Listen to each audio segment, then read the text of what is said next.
Welcome to Worlds Collide, a wrestling card podcast for wrestling fans by wrestling fans, featuring Tony Vella from WrestlingTradingCards.com. This is like a stock market. And Zhan Morning from Wrestling with Cards on YouTube. And I'm not saying there's a right or wrong answer, I'm just posing the question.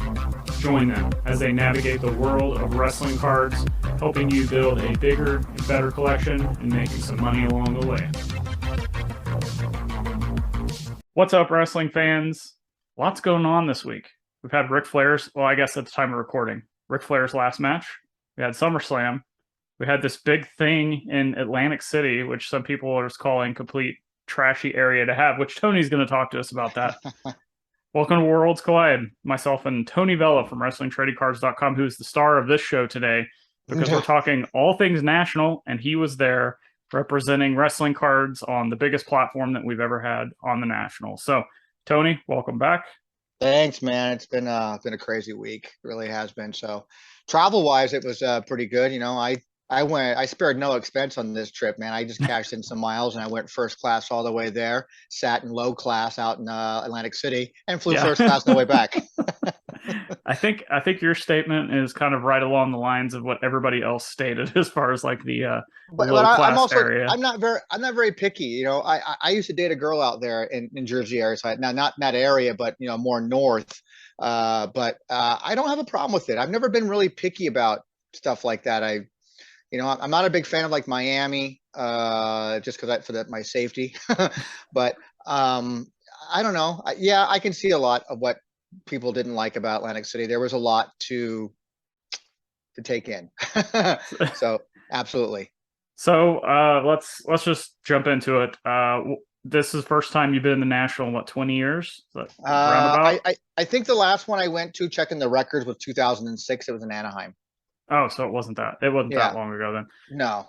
And that was my only experience. So this one, of course, you know, they see that these wrestling card guys are coming in, so they regardless of what you said, they put you in the first class airfare. They're paying for the wrestling guys to get there because they want them. No, I took care of myself, baby. I took care of myself. Oh, come on. I'm trying to pump us up here. Trust me, they Paul Anand from the Wrestling Card Price Guide has all the credit in the world for this. He's the one that since last year just kept going and going at them, not like on a daily basis or even weekly basis, but just made the connection, followed up again, and they kind of kept passing us on from one person to the next person at some point, because there was talk at one point we were going to get a booth and maybe have like a home base for all wrestling fans to kind of go towards, and you know, maybe having Husker Have come out and sell. I mean, who knows? I mean, we had all these early plans, and when we realized we weren't getting a table, you know, we're like, we're going anyways. And then the deal there was like, we'd like to be able to speak on the main stage or whatever stage, not knowing there was.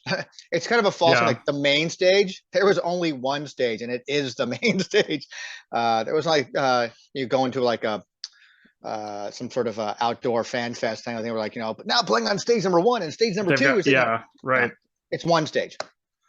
So it was all the credit goes to Paul for making this happen, and you know, he just kept in contact with everybody who needed to be contact from the national, and they were just very gracious to us, and we're grateful for them letting us have that time. So I mean, originally they were going to give us Sunday morning at 10 a.m. from 10 to 11.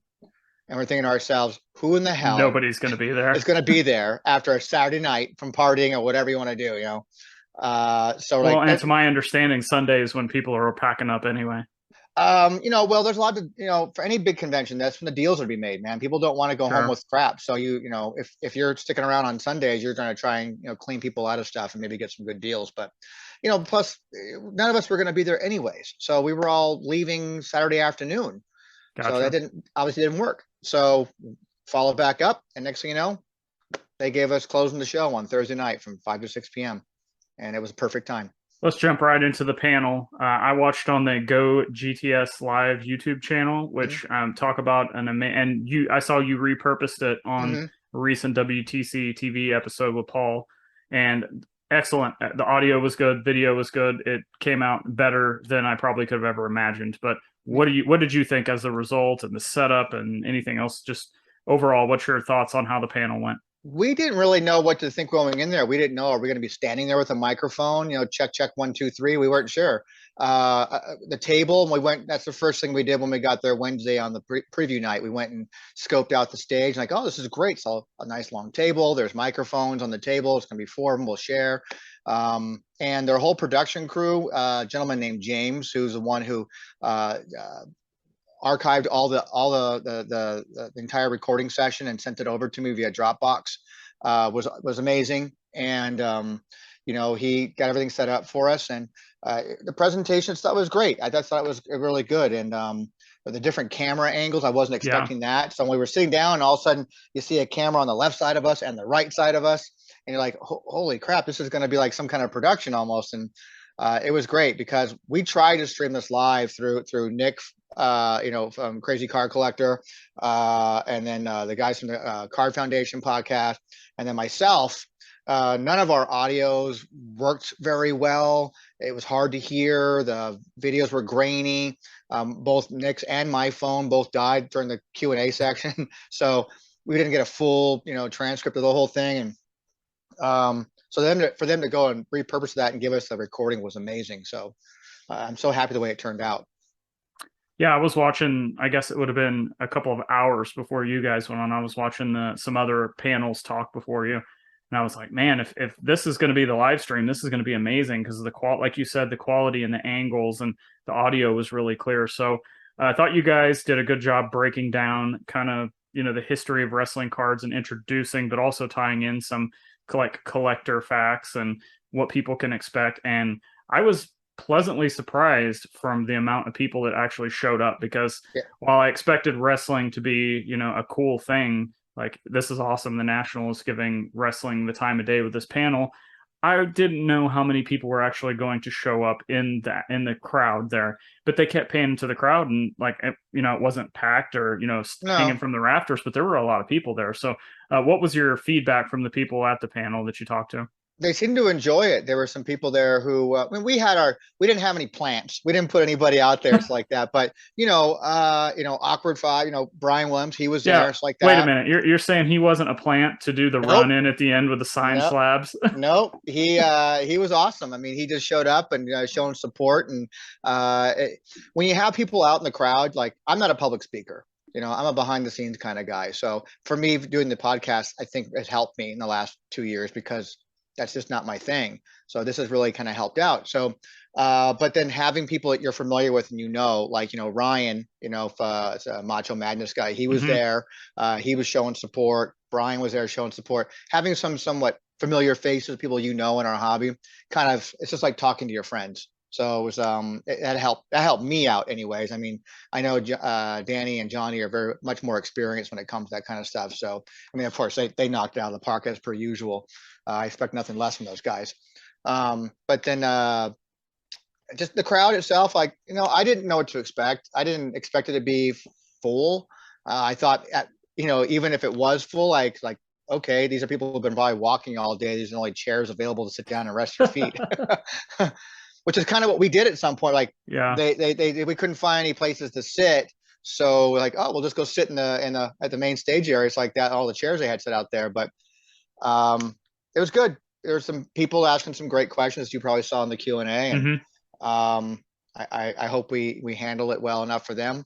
And it was fun. I just I kind of hope they were already kind of planning for 2023. So were there many people that were, I guess, non-wrestling collectors that came up to you after that event, or maybe before when they found out you were speaking or anything like that you weren't familiar with, just random people? Nobody came up and said anything. I was surprised too. We walked around early in the day, Paul and I and Chuckster, and we were really pumping up like, hey, we're going to be speaking from 5 to 6 p.m. We hope you can come to our show. We got Bertie the Kid. He sat there the whole time with us, and watch the whole thing, which was great to have him on there. Yep. And nobody that really came by and said, oh, wrestling cards and this and that, but there were definitely some people out there who you could tell probably didn't really collect wrestling cards that were kind of like, oh, this is kind of interesting. So kind of got that vibe. Maybe I'm wrong. That's good. So Got to get the ball rolling and the interest going somewhere with these, people that aren't. Maybe they were wrestling fans or used to be, and all of a sudden they heard someone's going to talk about wrestling, and then oh, lo and behold, there's wrestling cards as we, yeah, that's kind of the vibe I kind of got, that people are kind of like, oh, I know Hulk Hogan and things like that, and there's cards for wrestling. This is kind yeah. of cool. I kind of got that vibe a little bit from some people, but um, yeah, it was just an overall good experience, I thought. So let's jump into the wrestling card aspect. I know you guys are constantly walking around. It seemed like this year I saw a better representation of wrestling cards from social media and pictures of people posting what they Mm-hmm. were seeing in showcases. I know it's a vendor show, so I know they've got to price these things at a certain point because Mm-hmm. the cost of travel and setup and booth rent and all that stuff. But the prices just seemed astronomical. the selection 100%. the selection seemed like fairly decent from what I saw. So from a wrestling perspective, how much was present? What did you see? Did you talk to anybody of the any of the dealers? Yeah, if you go on to actually the WTC Twitter page and even Instagram and Facebook, I posted a couple of few videos of interviewing some people talking about their wrestling cards they had. There was one guy in particular that I think his name was Greg. I can't remember now. I think his name was Greg. Anyhow, he had like some amazing Onto the Giant stuff, all Japanese Onto the Giant stuff.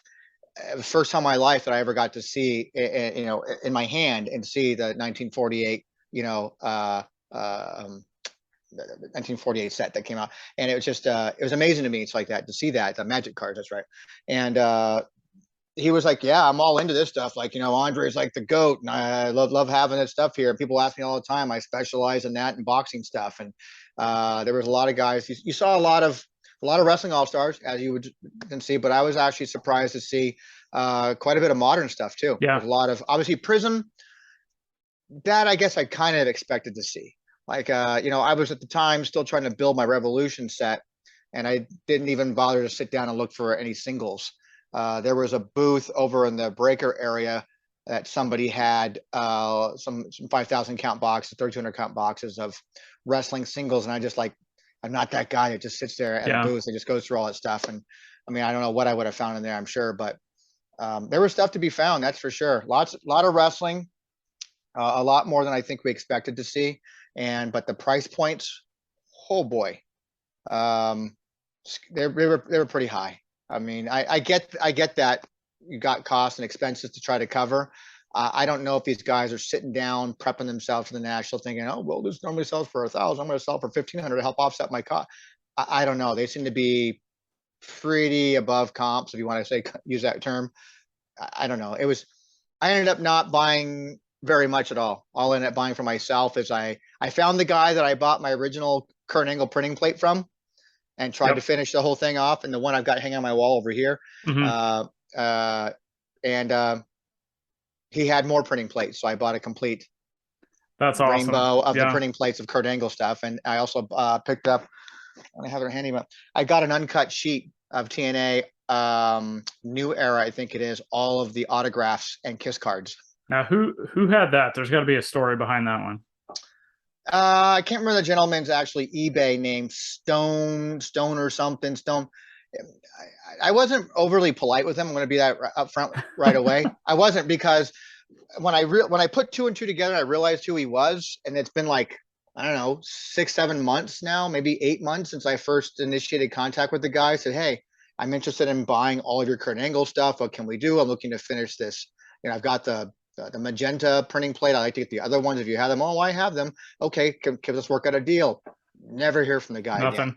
And I had been warned about that guy too. So when I saw him face to face, I could see exactly that personality of his emails to me fit exactly about who he really is.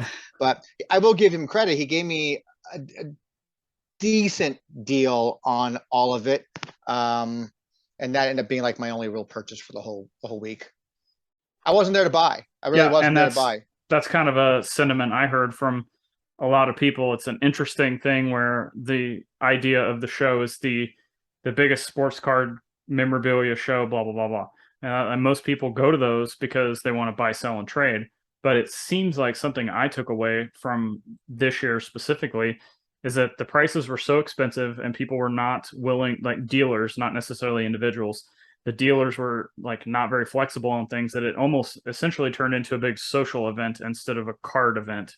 Kinda. I mean, I tried to haggle with the guy when I got originally. Didn't even see the printing plates because I wasn't really looking at his case. I was walking down the aisle with Chuckster and Paul, and I said, "Oh, check it out. There's some '95 WCW, Of course. uncut sheet." Oh, And I looked at it, we're mulling it over. He's like, "Oh, well, I have others." And there was like another TNA set, and then another TNA one that again was just of all the autographs, the single, double, quad, and kiss cards, and the two cards of Sting's face paint stuff that goes on. So it was all of that, of course, unsigned and no face paint, right. but blanks. I'm like, hey, I could probably get a lot of this stuff signed and frame it up and put it in my store as a wall piece. Yeah, that would be cool. And that's what the convincing thing was that I ended up doing. I got, and so I looked at the uncut sheets, and he gave me a price for the uncut sheets, and he's like, "Oh, right now, if you do it for this, try to give me the whole car salesman type of thing going there." And I said, "Well, let me think about it." And I ended up going back the next day because I went to go stand in line for Allen Iverson stuff. And long story, all I know is, honey, I'm husband of the year. So I did go back after that, and then I ended up saying I go, hold on, printing plates here. And then I also discovered the WCW uncut sheet wasn't. There are two different versions of that uncut sheet, so it's not a full complete set. It's like 50 cards of the 100 cards on each sheet, and so that 50 cards of the hundreds will repeat itself. So it's the same 50 cards twice on an uncut sheet, and the second sheet will be the other 50 cards twice on an uncut sheet. So I'm like, oh, it's got Stone Cold on here twice, and I'll take that, and that might be worth it. No, it was the other one, so it only had the Hollywood and Violence. I'm like, okay, instantly not interested in this uncut sheet because I already have one of those. And I'm like, I definitely don't want the other TNA one. I want the uncut sheet of all the autographs. And so he gave me a price. I went to haggle with him. I gave him my price, maybe meet me in the middle. Guy would not budge one single bit. Not one bit. I don't understand because it's not like there's a huge market out there for those things, and like if you've got the buyer in front of you, why not negotiate and get it done? Well, you think you'd want to haggle a little bit, it's like that, sure, and fine. You know what? Pack it all up and take it back home with you. Sure, yeah. So besides something like that, and this turning into a social event, high prices, and we've established that wrestling cards finally got put on the map, and people seem to have them in their showcases, which is something. Yeah, there's one thing that's no secret. Wrestling is not a hidden thing anymore. These vendors, if any of them, like nobody had stuff there that I saw. And people can obviously you can't see everything. Mm-hmm. But we walked up and down those aisles for 2 straight days, basically checking out as much as we possibly could. But from what I saw, nobody was offering anything at great pricing when it came across the board. Again, I'm not looking at NBA, baseball. I'm not looking at that kind of stuff. Right. I'm looking at looking for wrestling, and nobody was offering anything. I was like, that's a steal. That's a great price. That you better jump on that.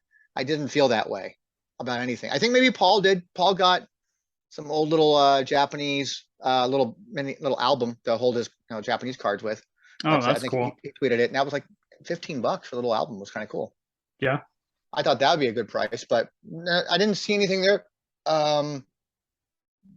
Obviously, All Stars is everybody knows it. I mean, there's nothing hidden about it. Nothing hidden about wrestling. They knew. They That's knew. Some guys, same guy might have a Ric Flair, PSA 8 in his case, and he knew what that value was and had it set. And he also had a Becky Lynch Prism card, and he knew what the value of that was as well. There was no people they're aware of wrestling cards. They know there's a market for it, and that there's some money to be made there. It's good. Sky's the limit. I think it's just going to keep getting bigger and bigger, and it's just awesome to see the kind of transition that we've made as a space in the hobby between this time last year and now. Like, oh yeah, think about how much has changed. So, besides everything else we've talked about, what's something that you kind of have as some takeaways from just the national as an event and experience from your perspective? Well, you take it anywhere you want. Yeah, large conventions for me, I mean, it's nothing new. So right. It's just another kind of convention. Doing conventions that draw six figures of attendees over the weekend. That's not new for me. So doing pop culture conventions for the past 25 plus years, it's something I'm used to. So me coming into a large show like that, I knew to wear comfortable shoes. I knew to stay hydrated. I knew those kind of things like that, and how I like to navigate. We all like navigate our shows a little differently.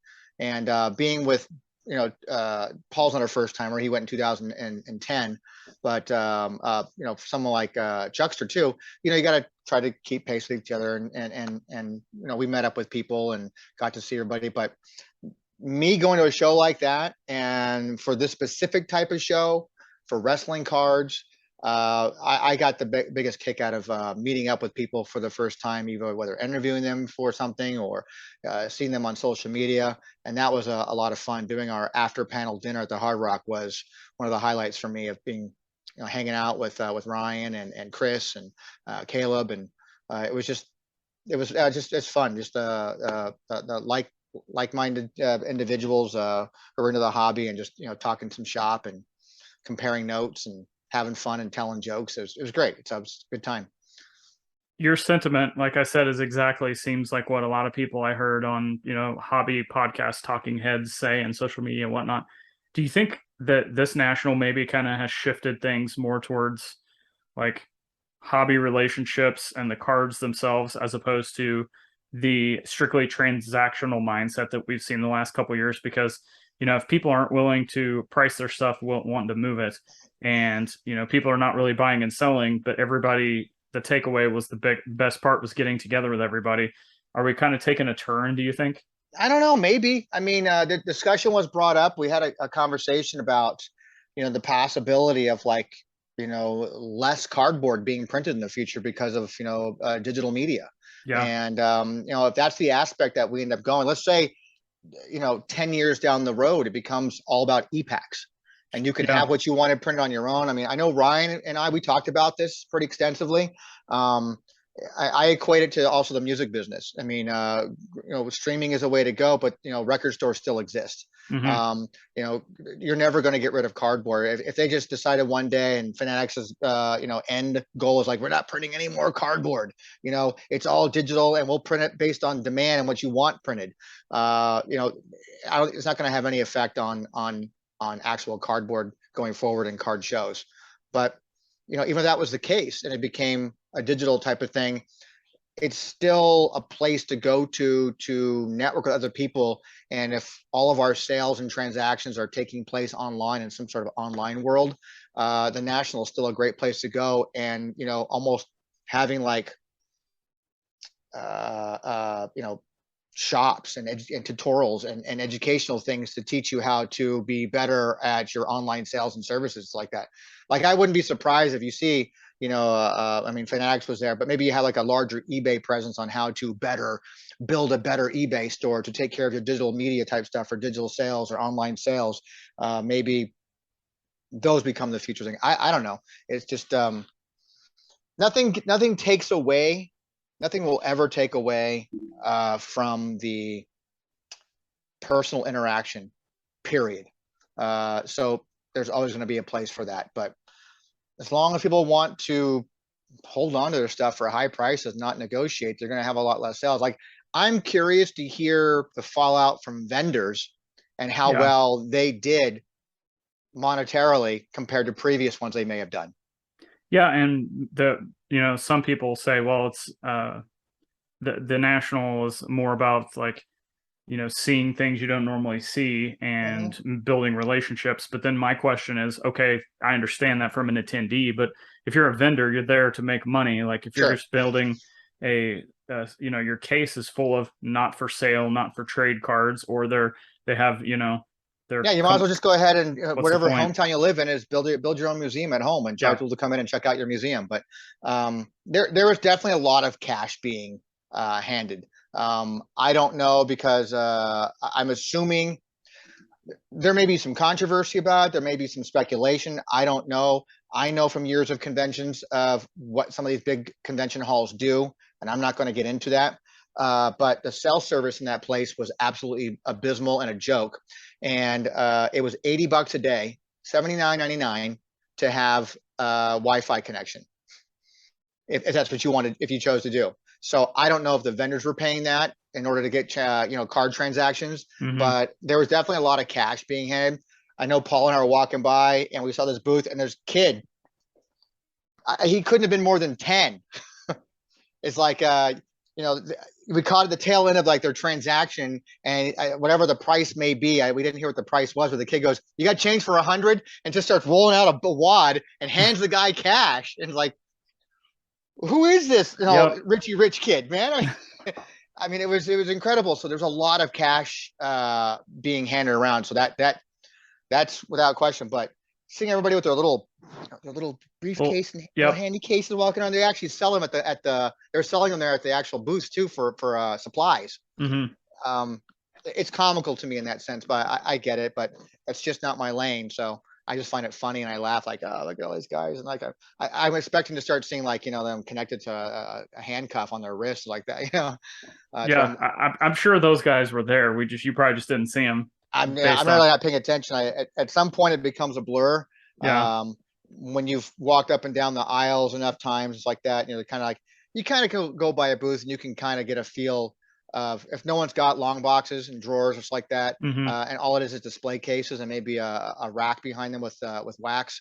You can kind of just there's no wrestling here whatsoever. Boom, move the next one. This is clearly all Pokemon. Go to the next one. This is clearly all NBA stuff like that. And but it's just surprising to what you find, and I was just pleasantly surprised to see a lot of wrestling there, both vintage and modern.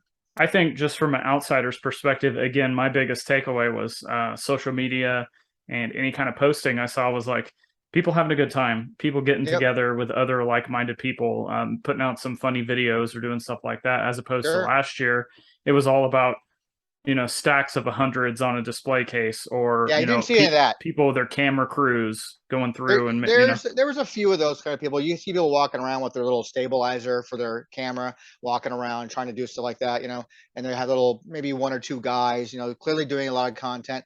But then you go to the breaker area, hmm and everybody's on there.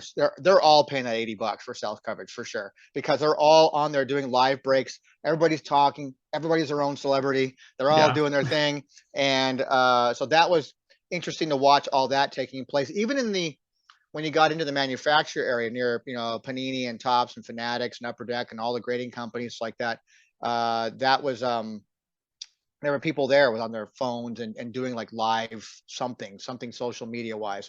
But that's just the world we live in now. Everything's in real time and presented to the world in real time, and it's just that's what it is. So I mean, we try to do that to an extent too, and just get out there and do quick interviews and post Yeah. right away. And then we quickly realized, holy crap, we have no service news. Gonna have to wait till later. And then you get back to your room, and you're like, oh, feet, just gotta relax. Like I'm not doing nothing. And then my week got kind of ruined with other bad information, but we'll talk about that some other time. And it's just, it's an experience. I recommend anybody who hasn't been to one, go try it. You could probably get away with just doing one day if you're just there to soak in the experience for a day. You could get away with a day, 2 days tops. You don't have to go all 4 or 5 days. We were Yeah. done. I mean, we had time. Paul and I had time we could have gone back on Saturday. And that's my only regret, is that seeing a lot of people that only showed up on Saturday, which is by far the busiest day. And Friday Hmm. was, that was wall to wall people as it was. But I only regret we could have gone back. We had plenty of time. We had late flights on Saturday evening. We could have probably put in about 2 or 3 hours to the show if we wanted to, but we were done. We were done. I mean, tapped out. We were done. We went back to our hotel. Hell, we went out, checked out, put our luggage away, went back inside the hotel playing indoor miniature golf. What a way to end the national by playing Yeah. some mini golf. Yeah. I mean, the city itself is what it is. I mean, it stank of weed everywhere you went. A lot of hookers, a lot of drugs. I'm well aware of the boardwalk. I've been there several times before doing other conventions at the exact same hotel that we end up staying at. So I know you keep your wallet front pocket. Um, just the way it is. I mean, we made the most of it. It was fun to get together with people with especially with Chuckster, who I already met before last year for the first time, and then Paul for the first time of exchanging emails, getting phone, text messages eventually, doing the Zoom thing during the pandemic after all these years, and having phone conversations, and finally meeting these people after 20 years. Yeah. Like it was a good experience to see. Basically my brothers now. It's just to hang out with them, and guys who've been part of the wrestling card community for as long as I've been a part of it. So, you wish you'd see other people there, but you can't see everybody. I mean, I saw social media. I saw Wax Pac Man out there holding a sign saying, "I'll give me your wrestling cards." He had a big old sign holding. Saw that, but never saw him in person. Never saw him in person. And just having other people randomly walk up to you and just kind of like, "Hey, I know you're the wrestling kind of guy. I remember." It's a surreal moment for me when you Yeah, have for a sure. Brian, when you have a Brian guy, someone like Brian Williams come up and "Hey, buddy, sign your cards a 1-of-1, man." Like, what is going on here? Yeah. It's not validation, but it's just a cool payoff for all the years of work you put into it. You're sitting there at the table and you're looking at all Yeah. the guys here, and you got like, it's I got Paul on my right, and I got Chuckster and Caleb and the Card Foundation guys, and then we're all signing cards. It's like, what's going on here? Yeah. Yeah, that whole like this was this is probably my third or fourth year of actually keeping up with national stuff, and this is by far like the most fun from an outsider's perspective. I still like didn't really get a lot of FOMO of being there. I think it would have been cool to hang out with everybody, but like I'm kind of like you. Like I would go buy these cases probably and be like, none of this stuff is going to fit what I want to buy, plus the pricing, and I'm doing my Yeah, own eBay. even if it was stuff that I wanted, Yeah. it's just like, dude, it's like it's tailored. That show is definitely tailored 100% towards the person who needs that card to fill their PC. Yeah. Looking for that one piece at any price. I need to have it because I can't find anywhere else or whatever. But especially with the Japanese stuff. But there's plenty of Hogan's there, and plenty of Ric Flair's there, plenty of several Andres there for obviously the All Stars, which that's what everybody in the sports world gravitates towards, and rightfully so, as the big boys when it comes to the wrestling cards. But there's a lot of good stuff too. Prism, I expected the Yeah. Prism because those guys are all Prism boys anyways. All right, so we go from talking about the national to talking about some, I guess, not so great news. And Tony, being completely transparent, I didn't bug you during the national because I know how it is. It's like when I was at Disney for like 4 or 5 days in a row and people were messaging me about Karrion Kross when he got cut. You want to talk about like some great news while I'm in the land of magic. But that's not as bad. I'd rather take that news. No, but same concept. And I was just like, I'm just going to push this aside and keep having a good time. So, Top Rope Con, I honestly have no idea what happened because I hadn't talked to you about it. So, I'm just going to turn it over to you, and we can talk about whatever you want to talk about, or whatever like you do and don't want to say. At the time of this recording right now, I don't have a whole lot more that I could really talk about with it, other than the fact that people know that it's been canceled. I hate that word canceled. And I don't want to say anything negative, especially when it comes to dealing with my partner, who, regardless of how this whole thing ended or ends or whatever we're going to be doing, it's not going to affect my friendship with him at all. Because first and foremost, we're friends. So we're both professional enough to be able to separate the business from personal kind of thing. So, from a business standpoint, though, super disappointed. When I got the call to go over numbers, I remember I was sitting in my hotel room. I'm with Paul, as a matter of fact, in the hotel room, and we're relaxing before we're headed out to do something. I can't remember what time of day it was either, but and basically he's crunching the numbers. The numbers didn't make sense. There was a miscount in pre-sales from talent pre-sales. Because we had some issues before with Square where people weren't able to order pre-sales. They couldn't order their photo op. They couldn't order their combo. They couldn't order their autograph, that kind of stuff. So after I worked on it with Square, I got it squared away with Square, and figured out the problem. I said, you know what? I generated a discount code that would, wipe everything out so we can go through a process. We can do tests and not have to pay for anything. So we just go through and do a test and say, oh, I want to buy my Zhan autograph card. So I got my Zhan autograph. I can run a test and put in the special code. It zeroes it out, but the transaction goes through as a process, so he had gone through and counted everything and said, oh, we're doing well. Regal's got this, and Engel's got that, not realizing that a large chunk of that was for all the testing we went through and did of like, we went all through Abaddon stuff. We went all through Brody Lee stuff. We went through every single person's thing and ran these tests that came up. And I said, but what do you mean? You didn't bother to go look and see that, some things marked as complete. I mean, it's all semantics. Who cares? Bottom line was the numbers didn't add up. We had a discussion. Paul can attest to this. He sat there quietly while I had on speakerphone because my earpiece and my phone doesn't work very well. So I'm that annoying guy that has to talk on a speakerphone all the time now. So I'm hoping I might go get myself a new phone this week. Bottom line was, we either we had to cut our ties now and lose $2,500, or we were going to lose about $43,000 to $45,000. Makes sense. So, yeah, I mean, it makes sense. And there was no plan or alternative to find a way to make that less. We did try to find a new location because the venue was costing us a fortune. I mean, we got a great deal on it. Don't get me wrong, we got a great deal. And the talent, all of them, every talent from top to bottom that we had booked for the show, pleasant to work with, pleasant to negotiate with, all did great things to help us out as far as lowering our costs. That being said, those costs still add up. $500 here plus $2,000 there and $1,000 here. I mean, when you start talking a lot of guaranteed money that people want guaranteed monies, it adds up. So the decision was already made before I think my partner even called me. I think he decided regardless, right off the top. He just said, listen, this is what's going on.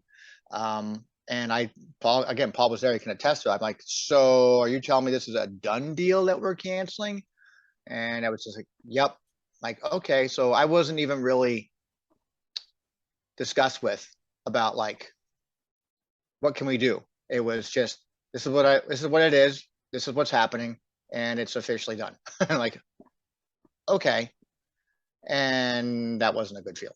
So yeah, it just, that's how it is. And then to go, when you make a post about that and to announce that, you change the website, which I haven't touched anything. I haven't touched anything, answered anything top rope since just before I left for the national. I haven't done anything. So as soon as he made that announcement, I kind of just like, okay, I'm kind of free and clear right now. I'm not, there's a lot of other things going on behind the scenes as far as the brand, the name goes like that. The brand is not dead. The name is not dead. It's going to have some negative attachments to it because of this cancellation, but I think we can actually still push forward in a different format. Obviously, it's going to just cost money out of our pocket in advance. So I apologize to all the talent that I dealt with. I had to make some calls. I had to make some send out some text messages to people, and then for the most part, all were understanding in some degree, some not so much. And I get it because you've put a booking on the schedule for them, and they're kind of counting on that weekend to make X amount of dollars minimum that weekend. Sure. That's part of their budget. So I get that. So it's another reason why I believe that that my partner went ahead and said, like, we got to do that now. We're 6 weeks out. Give these people an opportunity to go out and still get themselves rebooked. Not 6 days out, but 6 weeks at least gives them plenty of time to get rebooked. So, so that's great, I guess. Thankfully, my relationships with some of the people like Nash and Angle have been like, dude, I totally get it. I understand. Happy to stay home and have a weekend off. That's always nice and comforting to have, people like that on your side. And I feel bad. I see the posts from people, like another part of me sees posts from people responding to the cancellation. And like, oh man, this sucks. Like, every time something good in Tampa is supposed to be, but it gets like, really, what are the other things? So I want to know about them in our research. No one's ever tried to do this in Tampa, which again was part of my gut instinct. Why? It always makes, why has no one done this? I'm not the smartest guy in the world. How come I'm sure other people thought about this, and why hasn't it been done? There's got to be a reason.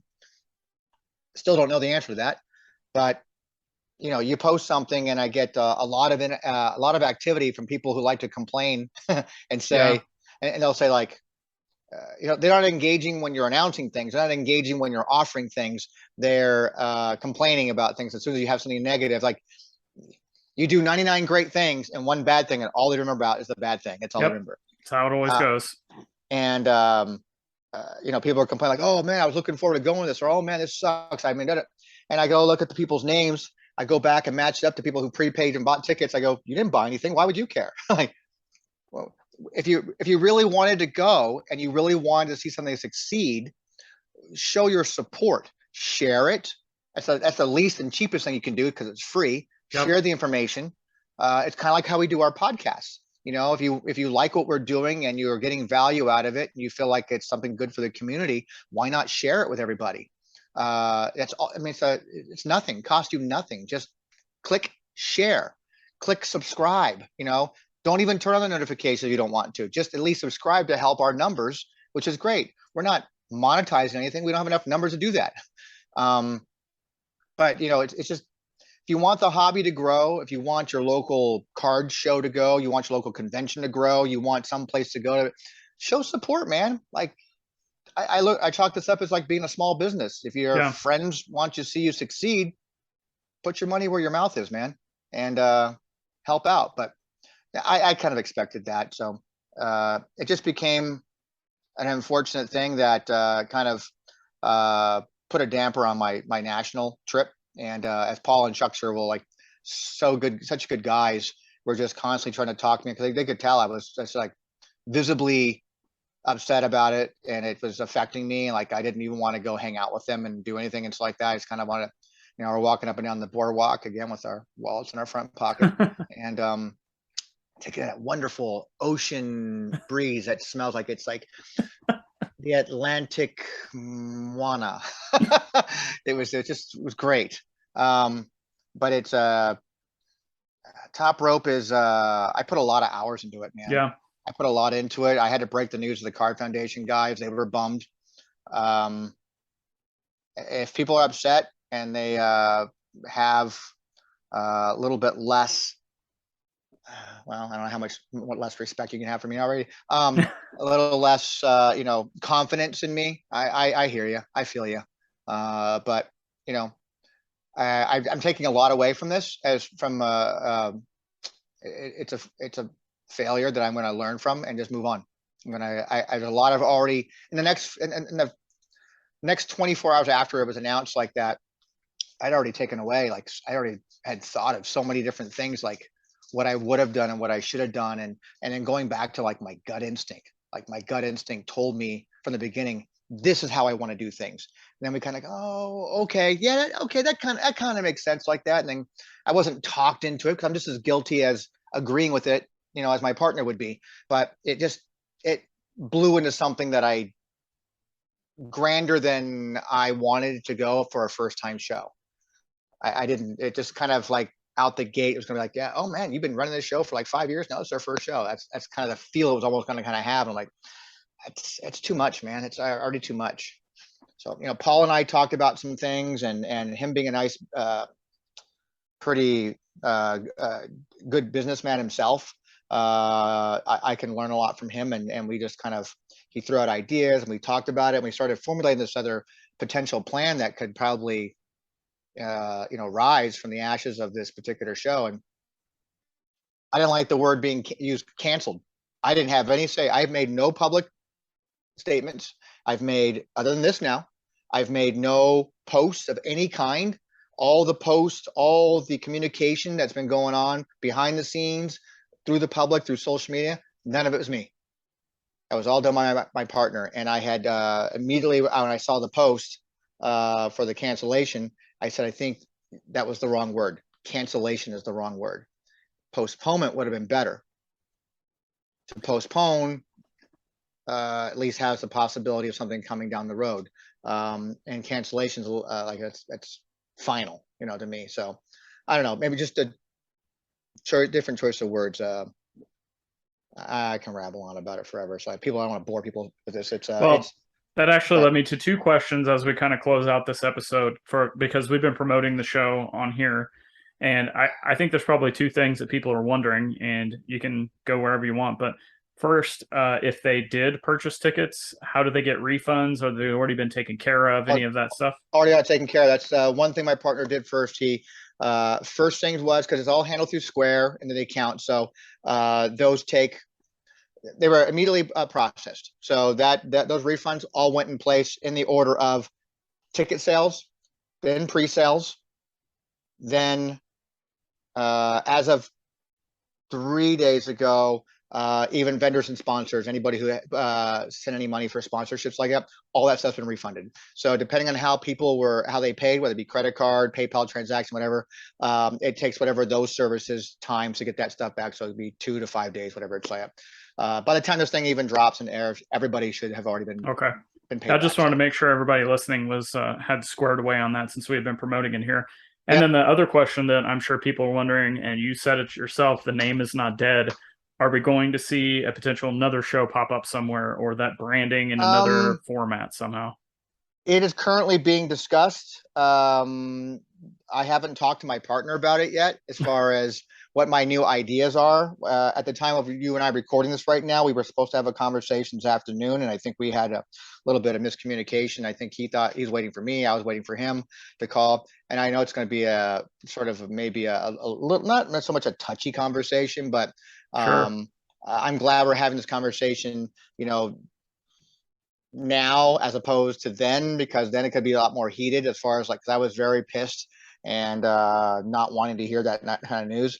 But I get it.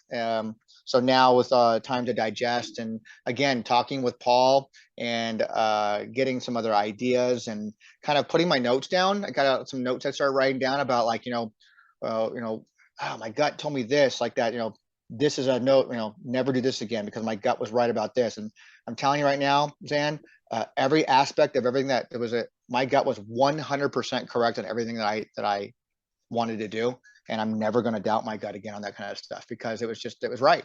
And I'm going to fight for it. Like, so I'm like, nope, I don't want that. This is not what we agreed. It's this.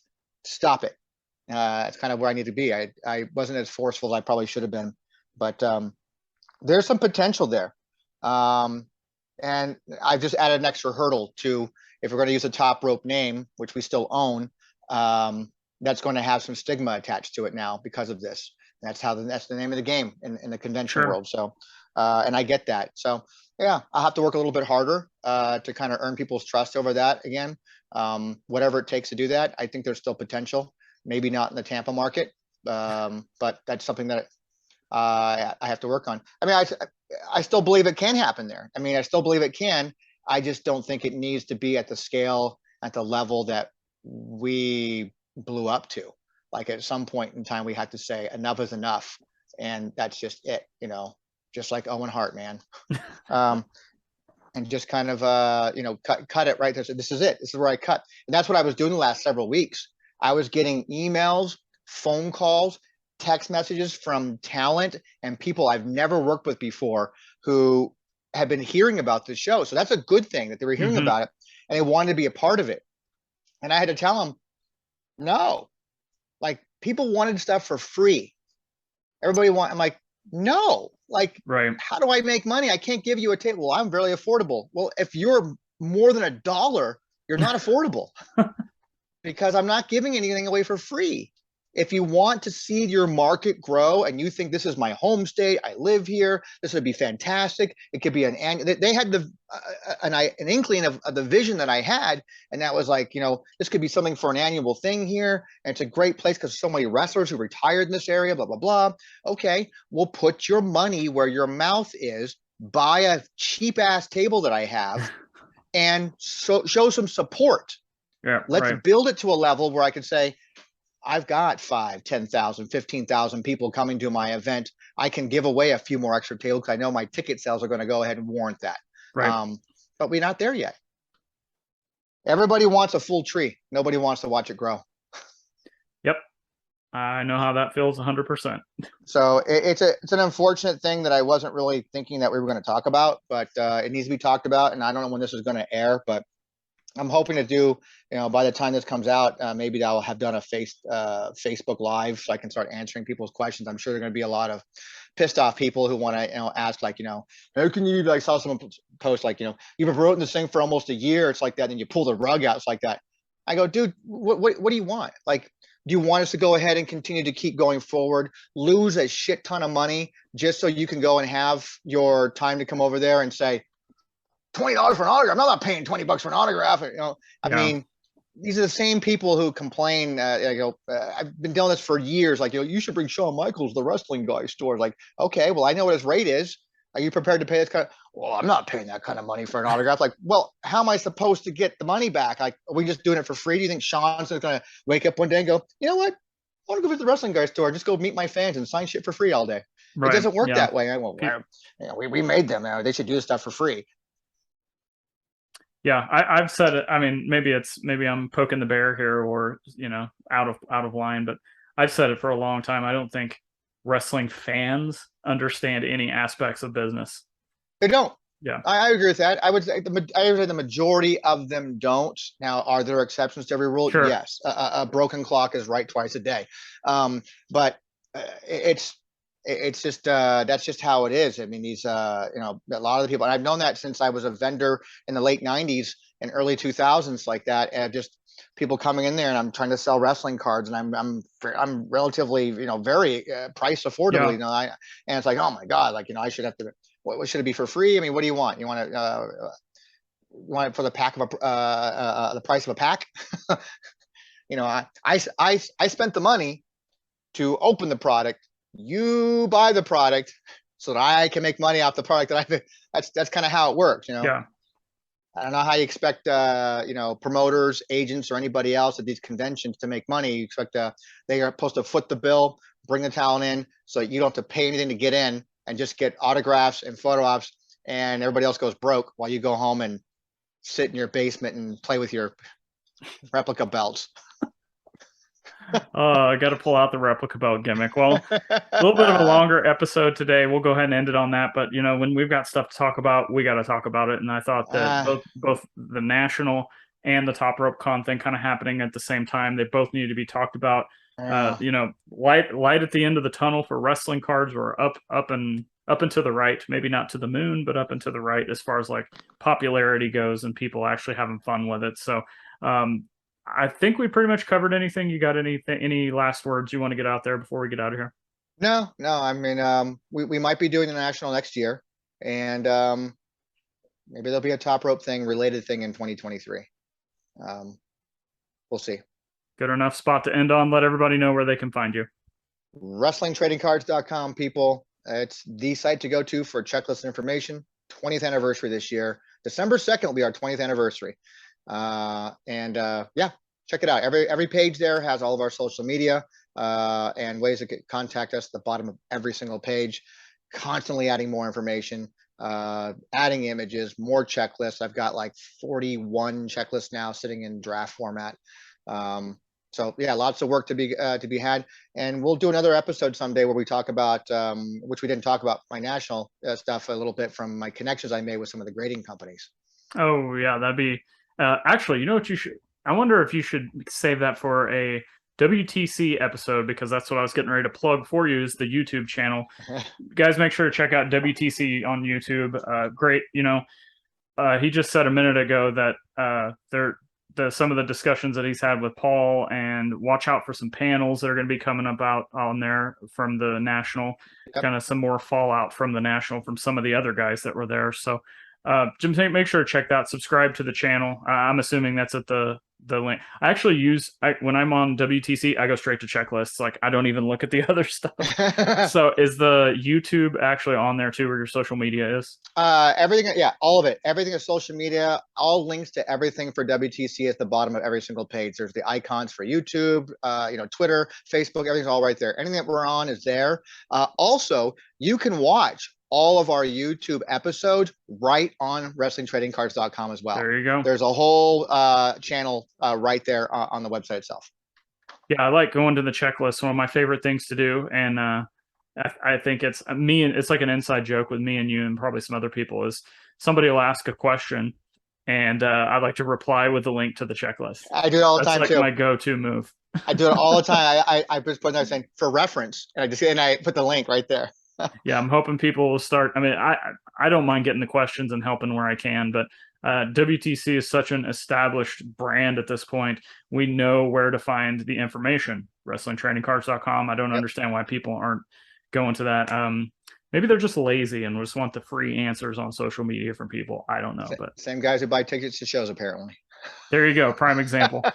You can find all my stuff at Zhan Morning on all social platforms, Wrestling with Cards on YouTube, Wrestling with Cards, the podcast, which has kind of made a little bit of a comeback. Still having fun with that. Most importantly, though, I hope this video brought you, or this audio and video brought you some value today, maybe helps you kind of dissect the National from a wrestling fan perspective, because I know that's different than the traditional sports card or whatever. But hopefully this audio and video brought you some value. Please subscribe if you like the Worlds Collide podcast, if you would like all of our other shows before this. And if you want to listen to stuff we've got coming up next week and the week after that, and hopefully the week after that, if we're all still alive. Sure. Please subscribe, and probably the best thing you could do is share this with a friend. Share it on social media. Tag Tony, tag me, tag Chuckster, Paul, anybody that's in the community. It's always fun to get a discussion. Maybe there's something we talked about on this that is a like talking point for you, and you want to kind of talk about that on social media. Just tag us in it, and we can get a nice discussion thread going on. It'd be a good time. Yeah, that's my number one thing I love the most. I want to see more interaction from people who say, I listen to the show, and it's starting to happen a little more. I've seen it happen a little bit more, which I'm really happy to see. And this kind of like, hey, you know, I disagree with that. I think like this, or like that's on point. I mean, I would love to have more interaction that way.